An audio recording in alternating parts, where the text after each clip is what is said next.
Hi unicorns, it's Christina Quake, the Tarot Biz Mentor here, and today I'm back with another video. I'm going to talk to you today about some of the qualities that spiritual life coaches have that are extremely and highly successful. So if you have been thinking about getting into spiritual life coaching, pay attention to this video because some of these qualities and traits are things that you're going to want to work on and develop in your own personal practice.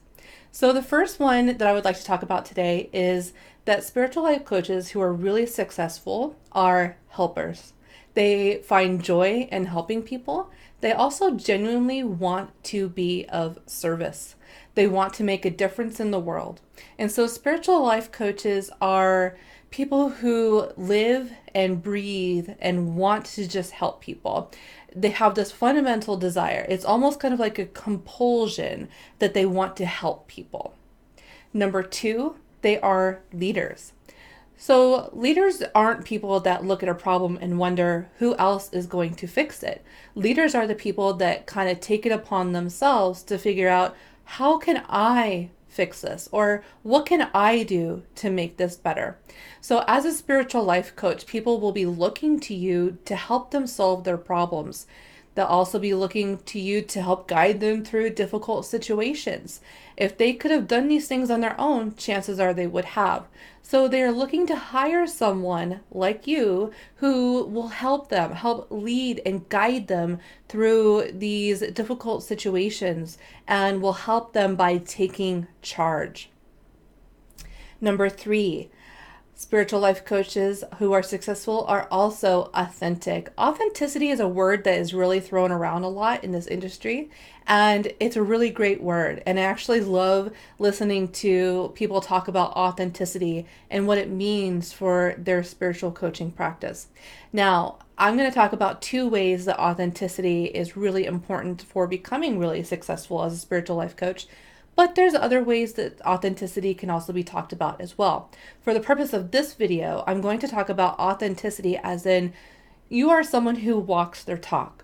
So you're not someone who coaches people on things that you have no experience with, or you're not the type of person who will tell someone to go do something and then in your own life will do something totally different. So the type of authenticity I'm thinking about for spiritual life coaches that makes them really, really successful is the type of authenticity that means that you are effectively modeling the thoughts and the behaviors that you're wanting to coach people on in your own life. So there should be some sort of success that you're already having in some area of your life that you want to coach people on, right? The other part of authenticity is a really big part of what I think makes a really great coach. And what I think makes a really great coach is a coach who's not afraid to be vulnerable with their clients, who's not afraid to talk about their own struggles and how they overcame those struggles, or empathize with their clients when things get really tough and say, you know what, I know what you mean. I've been there.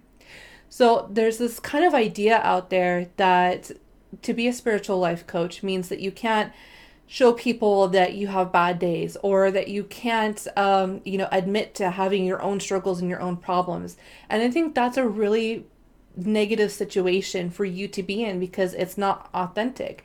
There's no such point in our lives where we're going to just magically wake up and things are good and nothing bad or negative ever happens to us, right? We don't want to be spiritual bypassers. But we do want to, share our struggles, share our stories in a way that it's powerful, that it's motivational, and that it's uplifting. Number four, responsible.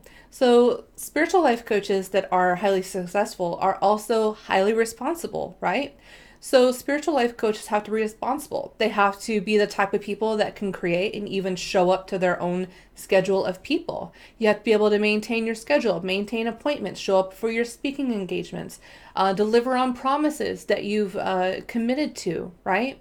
So many people count on spiritual life coaches. So to be highly successful, you have to be the type of person that honors your commitments, that allows your word to become your bond, and that you show people that you're actually dependable and that people can put their trust and their faith into you.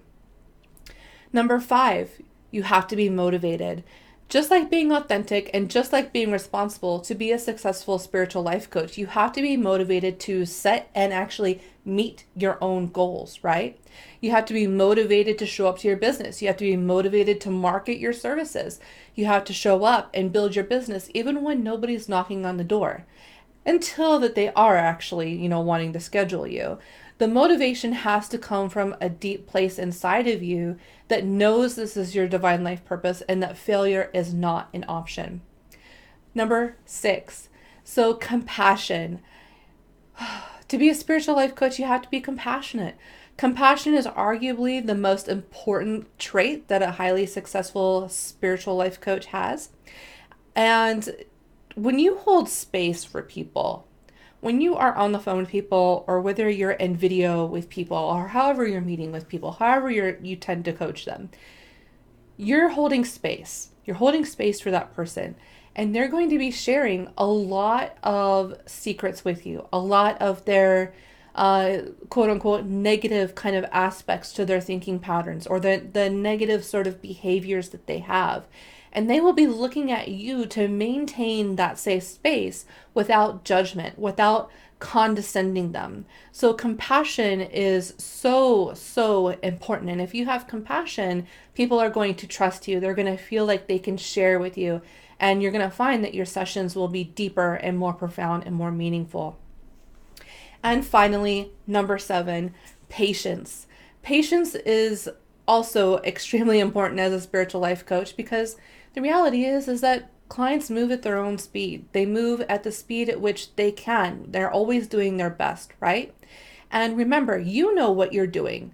You've had time to perfect your methods and your strategies to cope with whatever it is that you find success in that you're now coaching other people to do. But they're just beginners. They're just starting to kind of figure things out. So you have to be really patient. You have to be able to move at the speed at which people move, and you have to be able to adjust the force, if you will, of how fast and how profound that you coach people, because people can only do what they can do. And one client may blow through a coaching package with you, and they might have great success, and they might not need you anymore. And they might need you for maintenance sessions. And then you have another client who you've been through 3 or 4 packages with now. It's a year later and we're still working on some things. So whenever you think about, becoming a spiritual life coach and being someone who's highly successful in that, think about how much patience you have as a person and try to find ways to increase your patience with people. You'll find that it will really help you out. So there you have it, 7 qualities that highly successful spiritual life coaches have. And I want to know, do you have these qualities? Do you see yourself in these types of qualities? Do you have some of these qualities that you kind of want to work on? Do you know which qualities that you might need to work on? Do you have any other qualities that would be really awesome to add to this list? So let me know in the comments below, and I will see you in the next video. Bye.